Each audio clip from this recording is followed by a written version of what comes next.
Russia has invaded Ukraine in the largest European attack since World War II. What Russia is doing today, though, is not a surprise to God. Of course, Russia is mentioned many times in Scripture, which leads to many questions. What are the ribs in the mouth of the bear? Will the current Russia-Ukrainian conflict lead to the prophesied Sixth Trumpet War, or World War III, or the Battle of Armageddon? Well, we'll analyze Russia's role in Bible prophecy on today's edition of End of the Age.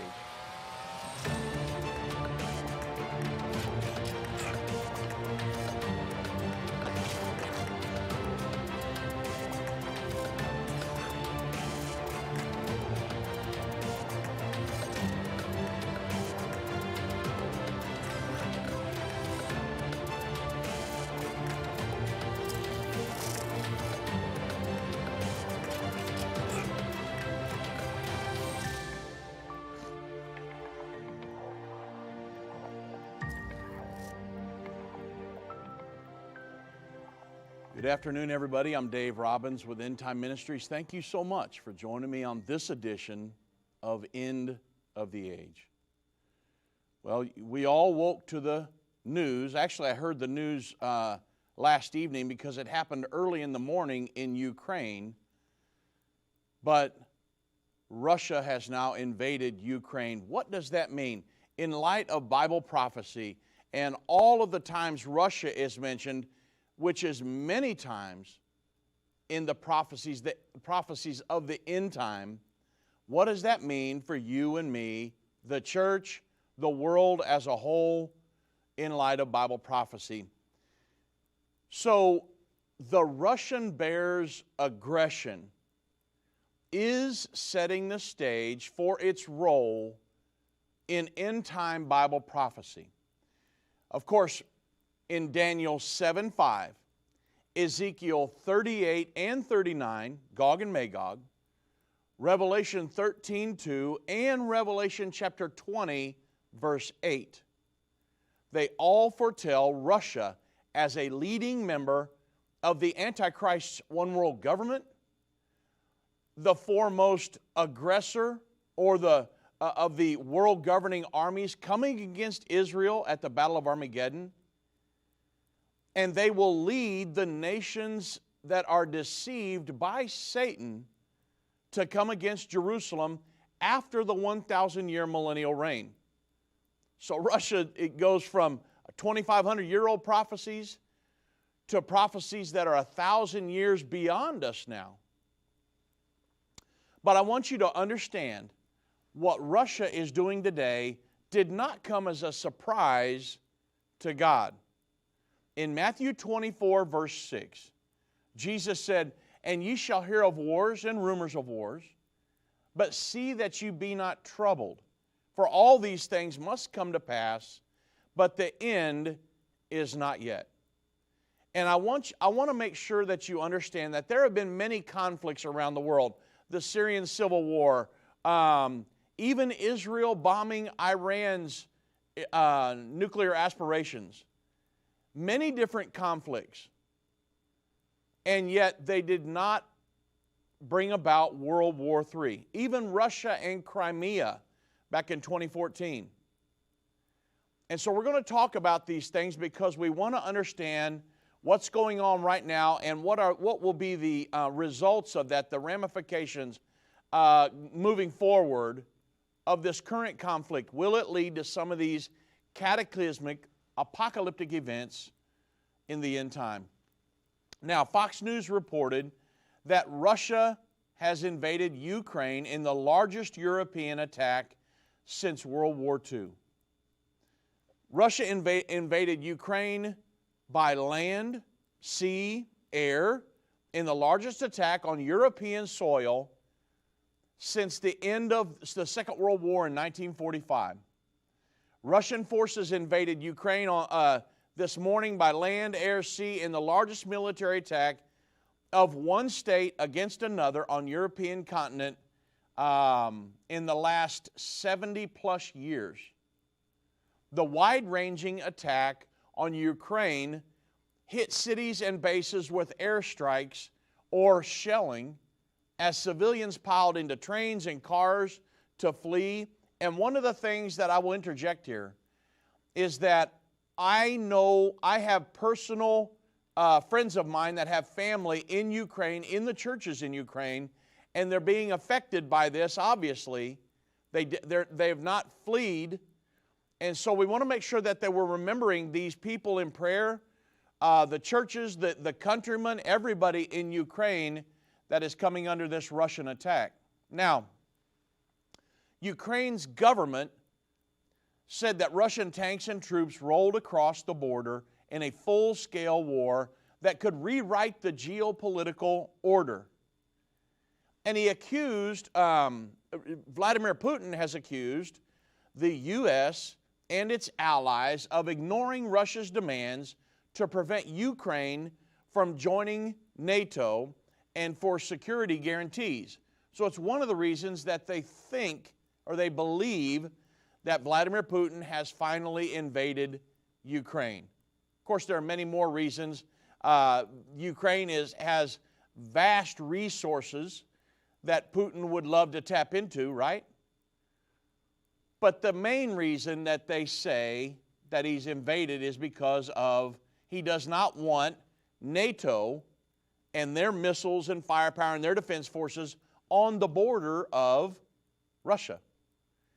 And of course, you know, we probably will never know really what's going on in the mind of Putin, but this is probably one of the main reasons. Among Putin's pledges was to denazify Ukraine. And of course, there is propaganda flying around, we know that, but World War II looms large in Russia. You know, after the Soviet Union suffered more deaths than any country while fighting Adolf Hitler's forces, the Kremlin propaganda sometimes paints Ukrainian nationalists as neo-Nazis seeking revenge. And it's a charge that historians have called disinformation. But Ukraine is now led by a Jewish president who lost relatives in the Holocaust. And so you can see there's a huge dynamic going on here. And the Ukrainian president has said, no, we're not going to just lay down like what happened in Crimea. We're going to fight to the death over this thing. And so it's a very big situation that's going on. Newsmax has actually reported that the Russia-Ukraine, what to know as Putin takes military action. So I know I'm coming up to a break here. I don't want to cut all this information in half, but you can see that Russia is trying to exert its authority and move back into some of these European nations, and it's really setting the stage for what the Bible prophesies will be Russia's role in the end time. We're going to cover all that on today's program, and we will answer the questions. Will this current conflict lead to the Sixth Trumpet War or World War III? Will it lead to what some people are considering Ezekiel 38, the Battle of Armageddon? We'll talk about all of that after the break. Hi, I'm Judy Baxter. When Irvin and I got married, we didn't realize that our calling would be a prophetic ministry. Since we started Endtime Ministries, there have been many times we weren't sure how we would pay the bills, but God has always provided. We started with the magazine, then went on radio and TV, and now we have the Jerusalem Prophecy College in Israel and online and End of the Age Plus. The mission has always been to reach people with the gospel of Jesus Christ and the end time message. Through the years, my husband would say, we will see revival like never before in the last days. We are living in the end time now. Thank you for walking this journey with us and continuing in prayer. You are a part of the team. Thank you for your generous support. It is necessary for God's purpose. The most important thing is that you are ready when the Lord comes.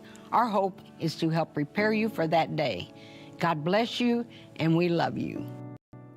Major internet companies are silencing and censoring Christian voices online. These companies are trying to control what you see and hear. Almost 200 videos of ours have been marked as restricted online right now. That's why we launched End of the Age Plus, a platform where the truth won't be censored, a platform where we can preach the message of the gospel. When you subscribe to End of the Age Plus today for just $12.99 a month, you can watch all of our content in a secure, easy-to-view way from your favorite device. When you go to watch.endtime.com and subscribe, you'll get instant access to all of our teaching resources, including Revelation, the Unveiling of Jesus Christ, Understanding the End Time, End Time Magazine, and so much more. We will not censor our message to comply with what the world deems as politically correct. Go to watch.endtime.com right now or search End of the Age Plus in the App Store or Google Play.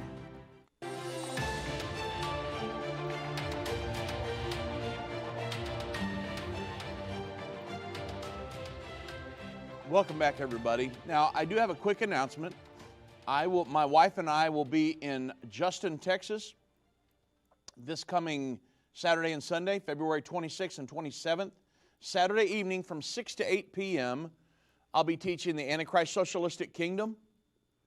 And Sunday morning from 10 to 12 or 12:30, somewhere in there, I'll be teaching the Breaking Prophetic News. We'll probably have a Q&A session. It's a really good time. So definitely would want to meet us up there. It's at the Rock Church of Justin, Texas, 411 Ludi Avenue. And all the information is on endtime.com. Go to the events tab at the top. And then when the drop down comes, go to conferences and everything's right there. So look forward to seeing you guys up in Justin. Last year we had a great conference. It was packed out. And looking forward to a great conference. All this ice should be pretty much gone by then. We'll have to worry about it, and we'll have a great weekend. Okay, so continue on with Russia-Ukraine. So Vladimir Putin has accused the United States and its allies of ignoring Russia's demand to prevent Ukraine from joining NATO. And they have had aspirations of joining NATO, but at this point, we've said it's not going to happen. But Vladimir Putin needed a reason to invade, and he's saying that this is one of them, and that we've ignored Moscow's security guarantees. He said Russia's goal was not to occupy Ukraine. Now, listen at that. Vladimir Putin, his goal is not to occupy Ukraine. Well, then what is he doing? We're not even trying to allow Ukraine into NATO. But yet he's got to go in there and kill people. And he's not wanting to occupy Ukraine? Any propaganda going on there, you think? So what action is the United Nations taking? And I wanted to cover this today because the United Nations really is in an instance like this, a conflict, they're supposed to be the peacemaker on the planet, right? The seat of world government. But they are a paper tiger in a conflict like this. So what is the United Nations doing? The council diplomats are now finalizing a draft of a resolution that would declare that Russia is violating the UN Charter, this socialistic one world governing body charter, and international law. And a 2015 council resolution on Ukraine, one diplomat said, that was speaking on a condition of anonymity because the discussions were private. The resolution would urge Russia to come back into compliance immediately, the diplomat said. Well, yeah, that's going to work on Vladimir Putin, right? I mean, the UN Security Council is basically, it has no teeth, it has no enforcement methods, because what are they going to do? Russia is one of the powers, the victory nations of the World War II, and they've got veto power over any UN Security Council resolution. So what can the United Nations do? They're basically helpless. Now, I want you to understand as we go through here, I'm going to cover prophecy, and we'll go in and out of this, but Russia actually aided in the creation of the United Nations and the one world government. Let me go through a little history here, and then I'll bring you back up to speed, and we'll dive back off into this conflict and answer some of the major questions. So, end of that war, the whole world, the cry for peace was deafening. Never again, they said. But during World War II, the atom bomb and all of its horror was introduced to the world. To visualize another unrestrained war with this new level of deadly weapons was unthinkable. So the political leaders of the world, Stalin, Churchill, and Franklin D. Roosevelt, they met at a place called Yalta. And it was there that Europe was divided up. And it was also there that they made the decision to launch the United Nations and choose its first Secretary General. And the plan was to create a world government forum, and it was called the United Nations of the World. And rather than go to settle it with a conflict, every nation of the world would send an ambassador to this forum in order to settle these conflicts and avoid future wars. Now, why aren't we doing that? If Russia was aided in the creation of this, why aren't they just coming before the United Nations, Russia and Ukraine, and saying, hey, we've got a conflict, let's talk it out? Ukraine, do you want to join NATO? Yes, we do. NATO, are you going to allow that to happen? No. Okay, well then I won't invade. That didn't happen, right? Vladimir Putin just goes ahead and invades. So the United Nations is not being used for what it was originally sold to the world to be, right?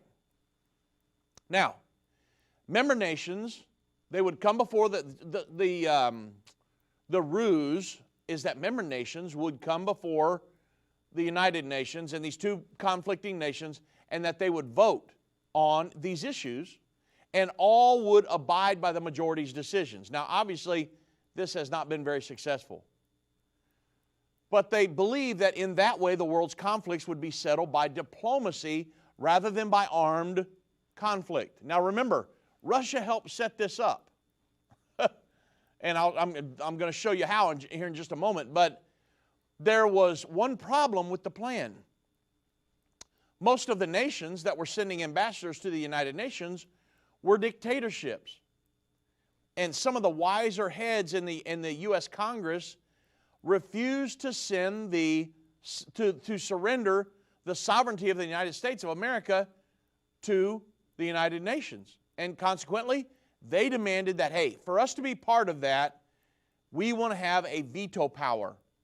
We want and so they were given that. The veto power was given to the 5 victor nations of World War II. Now, it was the United States, Great Britain, France, the Soviet Union, which is now Russia, and then China. Those were the 5 victor nations of World War II. So after the United Nations was formed in 1945, everything didn't work out as planned, obviously, that we have what we have today with Ukraine and Russia. But the Soviet Union, they received much of Europe as a result of that Yalta conference, and as a result of Alger Hiss's actions. Then there was a lot of tension. So for a while, it appeared as if Russia would end up ruling all of Europe, and that communism would dominate Europe. And to keep this from happening, the United States of America led the Western powers into this entity called NATO, the North Atlantic Treaty Organization. And NATO was a military alliance to counter the Warsaw Pact, or the I should say the communist bloc of Eastern Europe. And as a result, the United Nations was rendered really largely ineffective due to the Cold War. And we're seeing that again today. The United Nations today is being rendered pretty much ineffective. Why don't the United Nations go in and just tell the Soviet Union, no, don't do this? Why didn't the Soviet Union come and get permission to invade Ukraine before going in? No, they didn't do that. The United Nations, helpless. Now, the United Nations will not always stay that way. But remember, we're setting the stage for what's coming in the end time, these prophecies that have to be fulfilled. And Russia is very involved in these. Furthermore, the Soviet Union had moved, now remember, we're back 1945, beyond that, just after the World War. The Soviet Union moved immediately to win through peace what Hitler had really failed to gain by war. And very rapidly, Russia began to snatch up all of Europe. And Alger Hiss was influential in that. You say, well, hold on a minute. I thought he was working with Franklin D. Roosevelt. Well, he was. And I'm going to show you the problem with that in just a moment. So this forced Russia going in to snatch up much of Europe. This forced the United States to assume a defensive posture, and then the Cold War began. I lived through the Cold War. Many of us, my age, lived through the Cold War. Will they push the nuclear button tonight? Will we push one? The Cold War. Well, the world lived in fear of a nuclear holocaust, right? I mean, this ideological war continued from 1945 until 1989 when the Berlin Wall came down. And it was then that Soviet President Mikhail Gorbachev, he said, hey, we're going to deprive you of an enemy. And he unilaterally dissolved the Warsaw Pact that was opposing to NATO.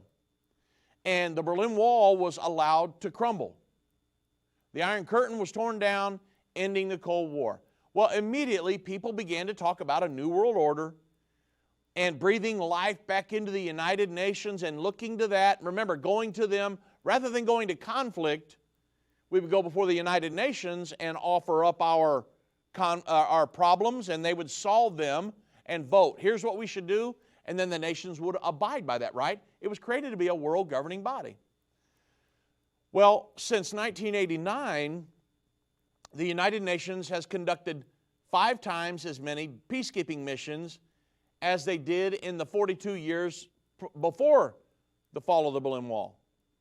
And UN activity is escalating, to say nothing of the different entities, the tentacles of this world governing body, the International Monetary Fund, the World Bank, and all the other international structures that are designed to push us into a one world government. Now, one more thing, and I'm getting to Russia here. I'm just kind of setting the stage for all of this. One more thing that will help us understand why the United Nations is so powerful and why it will ultimately become the arm of the Antichrist. When the United Nations was formed, there was a young diplomat, really a diplomatic star in the United States who was Roosevelt's right-hand man. He carried the weight of the negotiations at Yalta because Roosevelt was a dying man at that point. He was very sick. And because he was so well thought of by both sides, by Stalin of Russia and Roosevelt, the United States, they appointed him to be the first acting Secretary General of the United Nations. And they also appointed him to oversee the drafting of the UN Constitution, which would be the UN Charter. However, now again, Russia was in on this, Stalin. However, but he's not the only one. 3 years later, this young rising star, this diplomatic star, was convicted of perjury for lying about being a communist spy, and he was involved in this big mess where they were saying that, hey, the USSR has been infiltrating the government of the United States, and this Alger Hiss, the one who was the architect of the UN Charter, he was the main guy.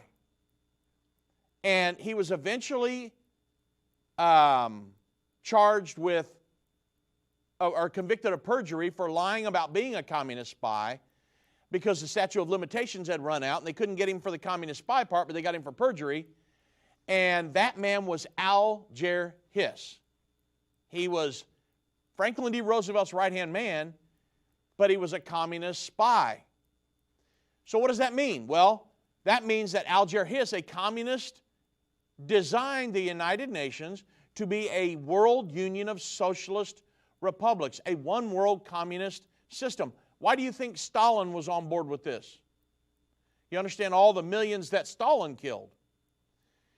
So the FBI states that on January 21, 1950, Alger Hiss was sentenced to 5 years in prison, ending an important case that helped further confirm the increasing penetration of the U.S. governments by the Soviets during the Cold War. So the Soviets were very instrumental in the creation of the United Nations in their image. Okay?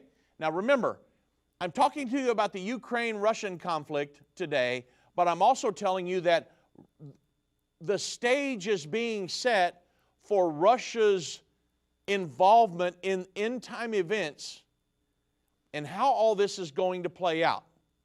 And we'll get into those prophecies as we go throughout the program today, because all of this plays a part in the current conflict. Okay? Now, today's questions. These are some of the questions that I wanted to answer that have came up. I got people emailing me and texting me like you cannot imagine, because it is a huge conflict. So the first question would be, will the current Russia-Ukraine conflict lead to the prophesied Sixth Trumpet War or World War III? And my answer to that is, at this point, I do not think so. And, well, okay, so Saved by the Bell. I'll answer you that, why I think that, when we get back from the break. And there's many reasons why, and we'll get off into some more prophecy about Russia and what's going on and how all this is setting the stage for that. But, you know, it's something that we'll be following, and I just give you my opinion after we get back from the break. Whether it's a global pandemic, threat of war, or floundering economies, end-time events are happening around the world every day. How can you have peace in a world of such great uncertainty?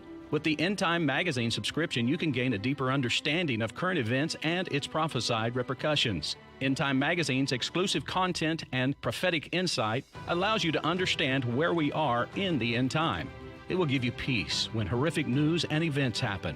When you subscribe today to Endtime magazine for 12 months for just $19.99, you can have hope for the future because you will understand what the Bible says about the time we are living in. You'll get access to exclusive articles like the prophesied American-Israeli alliance, Endtime do's and don'ts, and could school choice save America?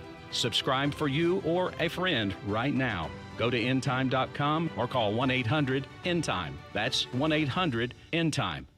The symbols and prophecies within the book of Revelation have perplexed Christians and unbelievers around the world. In his final work, Revelation, The Unveiling of Jesus Christ Part 2, the late Irvin Baxter unlocks the mystery of the book of Revelation with in-depth analysis and commentary like you've never heard before. These comprehensive study tools, available for $299, will deepen your biblical understanding. Don't miss this special offer. Call 1-800-ENDTIME. or go to endtime.com. If your station only carries the first 30 minutes of End of the Age, go to endtime.com and click the watch button to continue today's broadcast. You can also finish up later by clicking the archive button.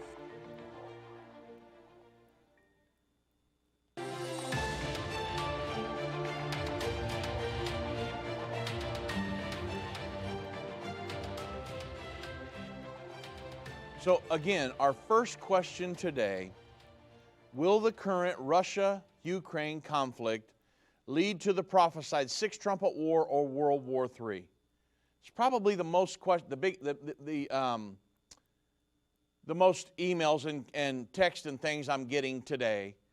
And so at this point, now again, anything can happen, but at this point, I don't believe scripturally and the geopolitical situation that this will lead to World War III. Let me tell you why.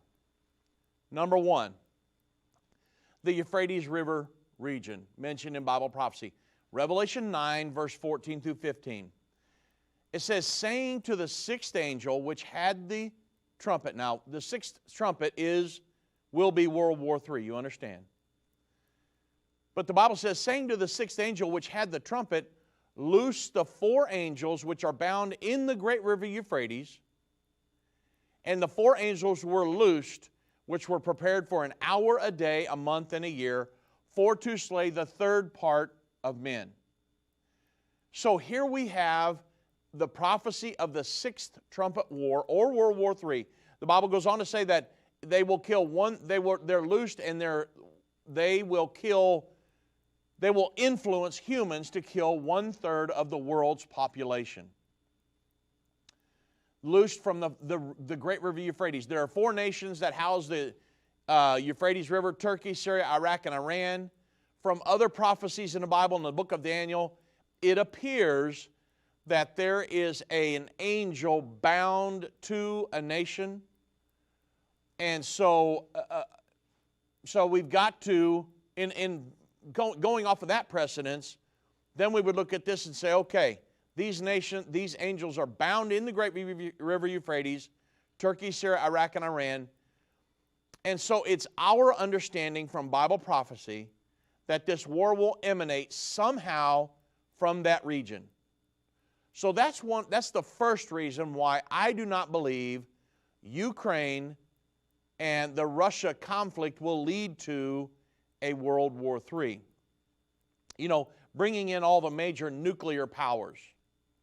The United States and Russia control 90% of the world's nuclear arsenal. And so, you know, at least the United States will be involved in a World War III. It's possible Russia will be. I can't prove that. But it is likely that the United States will be involved, highly likely.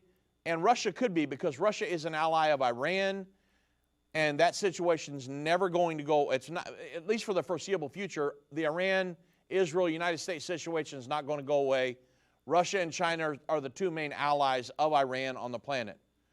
So, number one, the Euphrates River region prophecy is one of the main reasons I do not believe the Ukraine-Russian situation will lead to a World War III. Number 2, Ukraine is not a member of NATO.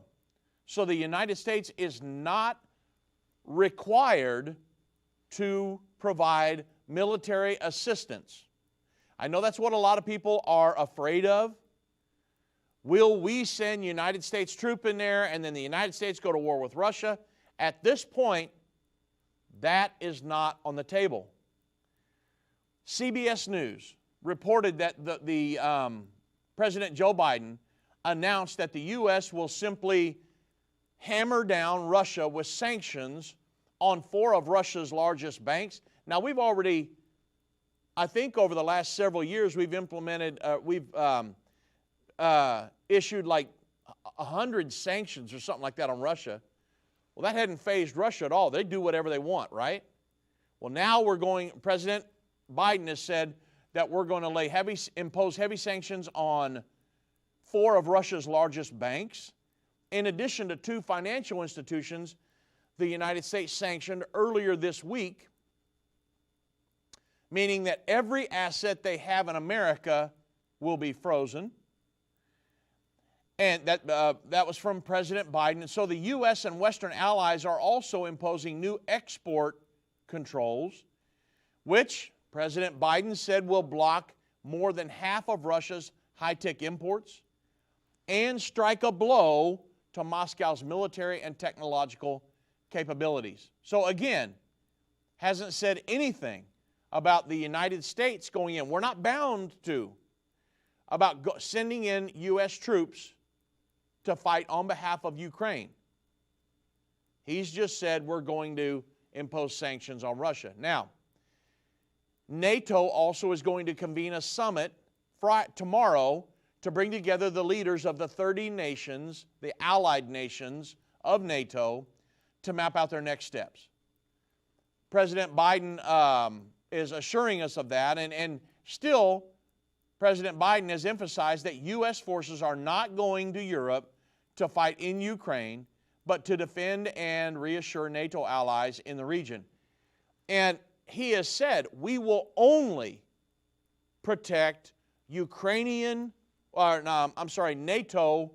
countries. He was very specific. He emphasized that. Only NATO. Ukraine is not a NATO member.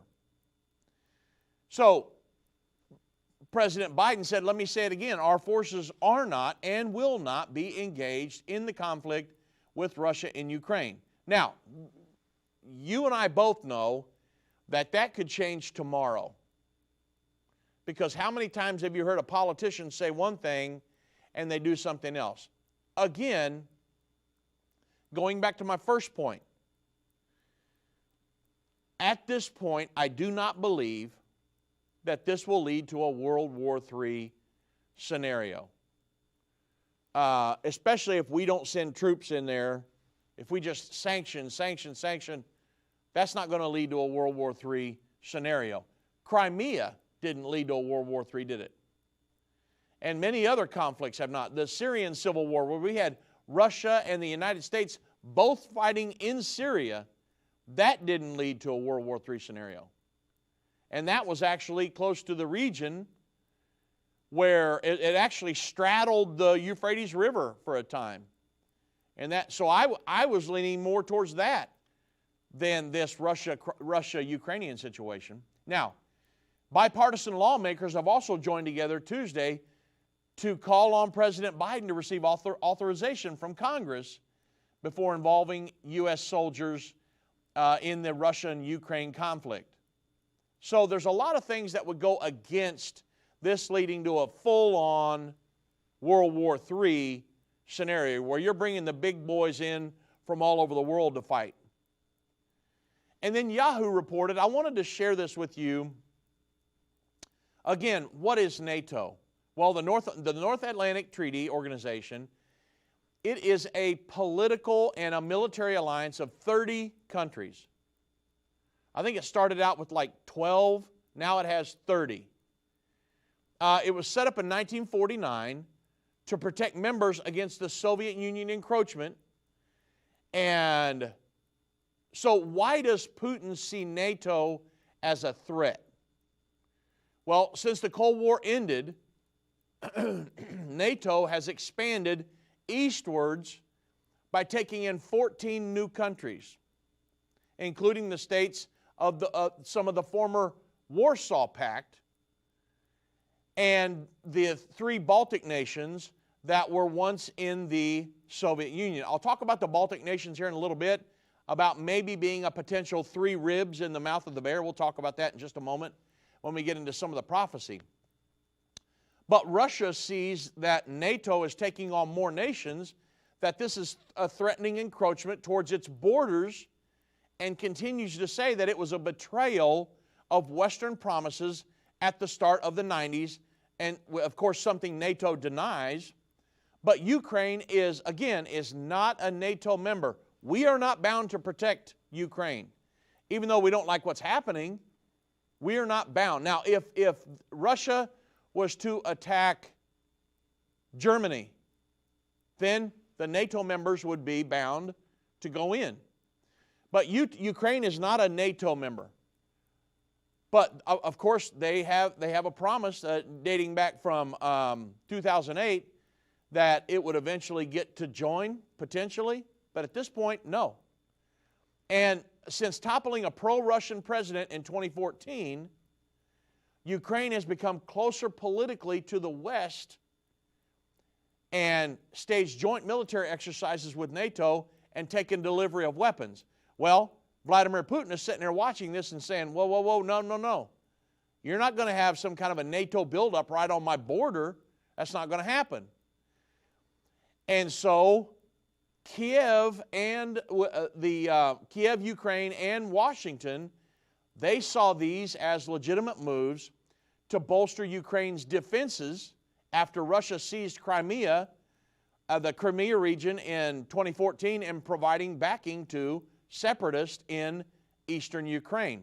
So Vladimir Putin believes that Ukraine's growing ties with the alliance, NATO, and the West could make it a launch pad for NATO missiles targeted at Russia. And he said Russia needs to lay down red lines to prevent that. Well, of course, now what has he done? He went and invaded them. And in an address on Monday, Vladimir Putin said, in NATO documents, our country is officially and directly declared the main threat to the North Atlantic security. and Ukraine will serve as a forward or a kind of like a springboard for that strike. But his demands that Ukraine drop its long-term goal of joining the Atlantic Military Alliance have been repeatedly rebuffed by Kiev and the NATO states. So, another big question, what happens if a NATO country is attacked? Because, you know, if Russia says, well, hey, we're just going to start moving and we used to be in control of the Baltics and all these different regions, what happens if a Baltic or a NATO country is attacked? Well, then the collective defense clause of NATO's founding treaty, Article 5 of the Washington Treaty, is a provision that means an attack on one member is considered an attack against all of them. And that's a fundamental part of NATO and why it says it is a defense alliance. It was created to defend against Russia from taking over Europe. And they said, hey, if you attack one of us, we're all going to come in and protect. Now that would be, if that happened, okay, now you're talking about a whole other ballgame. Not Ukraine. Ukraine is not part of NATO. I want to stress that. So NATO says that military operations are carried out under Article 5 or a United Nations mandate alone or in cooperation with other countries and international organizations. Again, because a lot of people are really wondering, oh, the United States is going to go in and we're bound to go. No, Ukraine is not a member of NATO and the alliance is not treaty bound to defend it. And President Joe Biden has said that he will not send, again, American or allied troops to fight Russia in Ukraine. Now, I was answering the question, will the current Russia-Ukraine conflict lead to the Sixth Trumpet War? The answer is no. In my opinion, at this point, no, it will not. And so I've got the next question I'm going to answer is, will it lead to the Battle of Armageddon?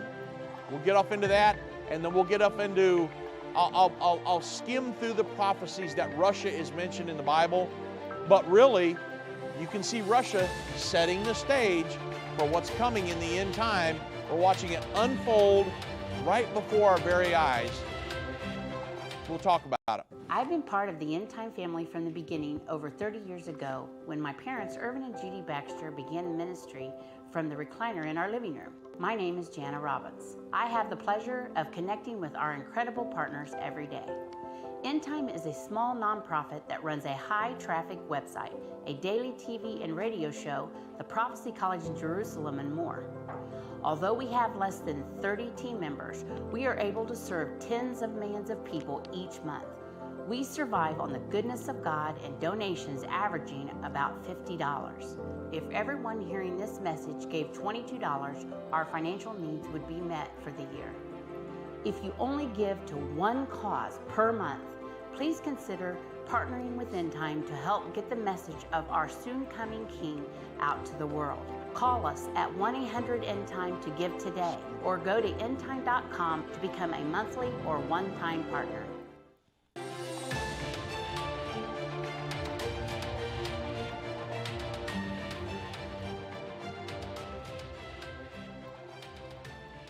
So the second question I'm getting asked, will the current Russia-Ukraine conflict lead to the Battle of Armageddon? Well, the answer to that is a no. It's setting the stage for things to come, but this conflict will not lead to Armageddon for many reasons. The timing, all kinds of things. But the current conflict appears to pit Russia against Europe and the United States, or at least Ukraine, but it's part of Europe. But at the Battle of Armageddon, Russia and Europe are in complete alliance with each other. Now, it's very, very important. Revelation 13, 1 through 2, when you talk about the modern nations in the Bible federalizing in a one world governing body, Revelation 13, 1 through 2 says, I stood upon the sand of the sea, this is John, and saw a beast rise up out of the sea having 7 heads and 10 horns. And upon his horns, symbolizing the European Union, 10 crowns. Upon his heads the name of blasphemy, and the beast which I saw was like unto a leopard. So Germany and the European Union, Germany his feet as the feet of the bear, Russia, they will be in alliance with each other in the end time. And his mouth is the mouth of the lion, Great Britain, and the dragon, Satan, give it its power and seat and great authority. So they will be in alliance, not button heads with each other. They will all be in an alliance, working together in a one world governing body. The Battle of Armageddon will be fought at the end of the Great Tribulation and will be localized right there in Israel. So that's what leads me to believe that this Russia-Ukrainian situation certainly will not lead to the Battle of Armageddon. That's at least 7 years away.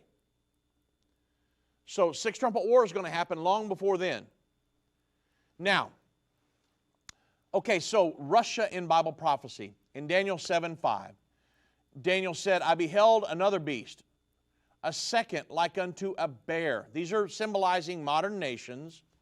And with the time I have left, there's no way I'm going to be able to go through all of them. But the beasts that Daniel saw in Daniel 7 were beasts that symbolized nations and the leaders of their nations. So he said, I saw another beast, a second like unto a bear. And it raised up itself on one side, and it had 3 ribs in the mouth of it, between the teeth of it. And they said, thus, arise and devour much flesh. This is talking about the modern-day nation of Russia. And we have speculated for years that the ribs would be one of a few different scenarios. The nations of Daniel 7 were the lion, Great Britain, the bear, Russia, the eagle's wings, the United States, the leopard, Germany, and the beast with 10 horns, which would be the reborn Holy Roman Empire or the current European Union. Now, the 3 ribs or the bones of contention in the mouth of the bear. Again, what are we talking about? We're talking about Russia in Bible prophecy. All of this stuff setting the stage for end-time events that will culminate at the second coming of Jesus Christ. And then Russia is mentioned again at the end of the 1,000-year millennial reign. So Russia's mentioned all throughout the end time. Scenario 1 of the ribs in the mouth of the bear. Notice that the bear raised up itself on one side. Well, Russia has always moved in aggression against the nations on one side of her. For 50 years after World War II, she controlled East Germany, who else? Poland, Czechoslovakia, Hungary, Romania, Yugoslavia, Bulgaria, Albania. I mean, remember, I told you Alger Hiss was influential in these things. He was working with FDR at Yalta. Remember when the carving up of Europe happened? Well, the bear is also shown having 3 ribs in the mouth of it. At this point, we can only speculate what the 3 ribs are. For years, we thought that the 3 ribs might represent the countries of Manchuria, Mongolia, and Xinjiang. 3 huge provinces which Russia took from China by means of 19th century treaties. And since China feels that these treaties are imposed upon her unjustly, then these 3 land areas have become bones of contention or ribs between Russia and China. You say, is that it? The 3 ribs in the mouth of the bear? I do not know that. I'm speculating. Scenario number 2. Or I should say speculation number 2. The Baltic states of Latvia, Lithuania, and Estonia. And so I want to give you this, scenario to consider, because when trying to figure out what the ribs are in the mouth of the bear or Russia, we've got to look at all the different scenarios. Now, as we get farther off in the end time, maybe we can narrow it down to a certain 3 and figure out what it is. Again, speculation at this point. But in 1914, the Literary Digest published an article titled "The Russo-German War Talk." And it stated this. It says, it seems the bone of contention between Russia and Germany is the possession of the Baltic provinces. In an article written all the way back in 1914, the Baltic territory and pan-Germanism, they stated that in case of a war with Russia, it is evident that the great aim and object of Germany in order to strengthen her position in the East would be the conquest of the Baltic governments, or bones of contention, or ribs between them and the bear. Now, speculation or scenario number 3. From the Russo-German War of 2008 to the Russia's 2014 invasion of and annexation of Crimea to today's invasion of Ukraine, you're talking about another possible scenario. Today, CNN stated this, or I should say, who was it? CNBC. They stated that Ukraine's government, however, has sought to align itself with Europe, aspiring to membership in both the EU and NATO. Now get this, they pivot to this pivot to the West is a big bone of contention between Putin, who is eager to maintain Russia's sphere of influence. Russia has sought legal assurances that Ukraine would never be able to join NATO, which would bring the military alliance's border to Russian territory. Again, bones of contention, or possibly a rib in the mouth of the bear. The Financial Express published an article, Ukraine, the bone of contention between Washington and Moscow. Bones of contention, ribs, question mark, between Russia and neighboring nations. The Bible says she raised up on one side. Remember, we're talking about Bible prophecy concerning the bear, Russia, and setting the stage for end-time events. Also, Ezekiel 38 and 39, Russia. Ezekiel contains really one of the most remarkable prophecies in the Bible. Almost 2,600 years ago, Ezekiel foretold that at the end of the age, Russia would lead the alliance of nations against Israel. This is the Battle of Armageddon. At the time Ezekiel prophesied, the only people living in what is now Russia were, at that time, were primitive tribesmen. And as late as the let's say, 1500s, the only ones predicting Russia would ever be powerful enough to invade Israel were Bible-believing Protestants. Schofield, for example, said that the primary reference is to the Northern European powers headed by Russia, and that all agree. Well, then when you come to the terms Gog, Magog, Ezekiel 38 and 33, the terms Gog and Magog, they're generally used in the Bible to identify evil forces opposed to God.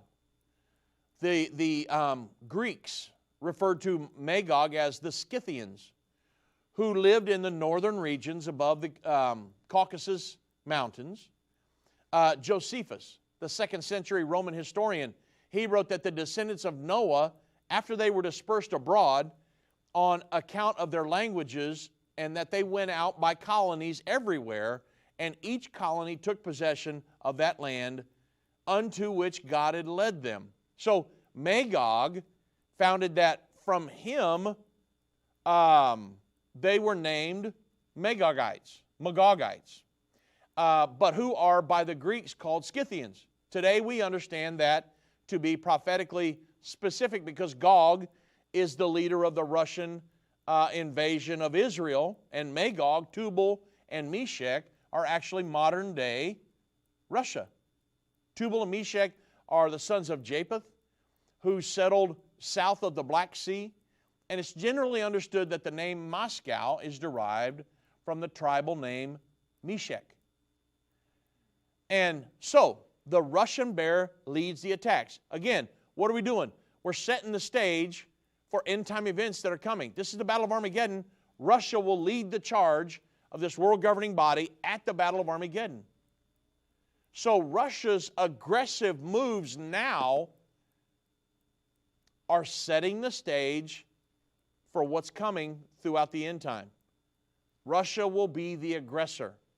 Ezekiel 38 describes a future attack on Israel by Gog and Magog, Russia, and the mainly Islamic countries of Persia, which would be Iran and portions of northern Iraq and Afghanistan, of Cush. These are listed in Ezekiel 38.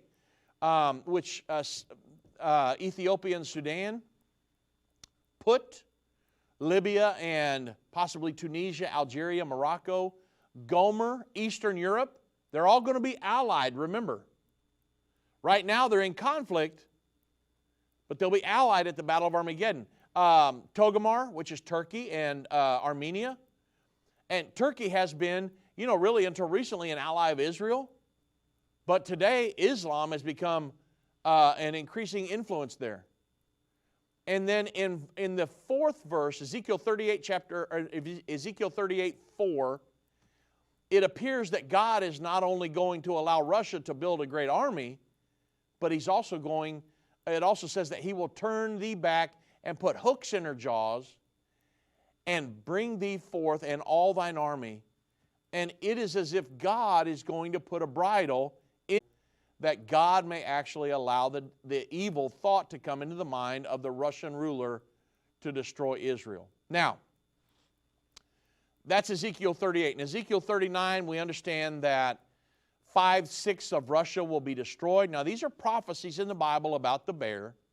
We also know about, again, in Revelation 13, that the feet of the bear on the world governing body. So Russia's mentioned all throughout.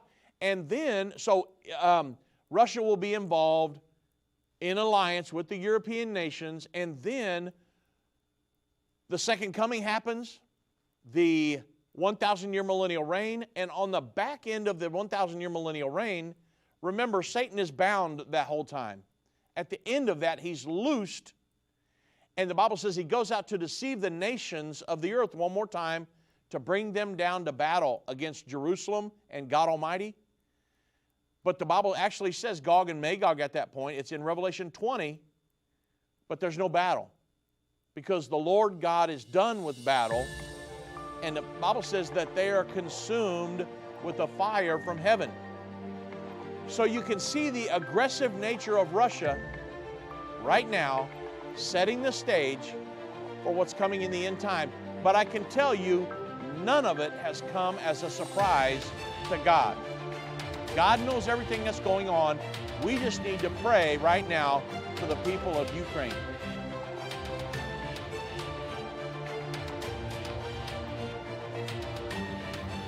This has been End of the Age, brought to you by the faithful partners of Endtime Ministries. If you're not currently a partner with Endtime Ministries, or if you would like more information, we invite you to call us at 1-800-ENDTIME. That's 1-800-363-8463, or visit us online at endtime.com. Thank you for watching. If you liked this video, subscribe to our YouTube channel and like our Facebook page.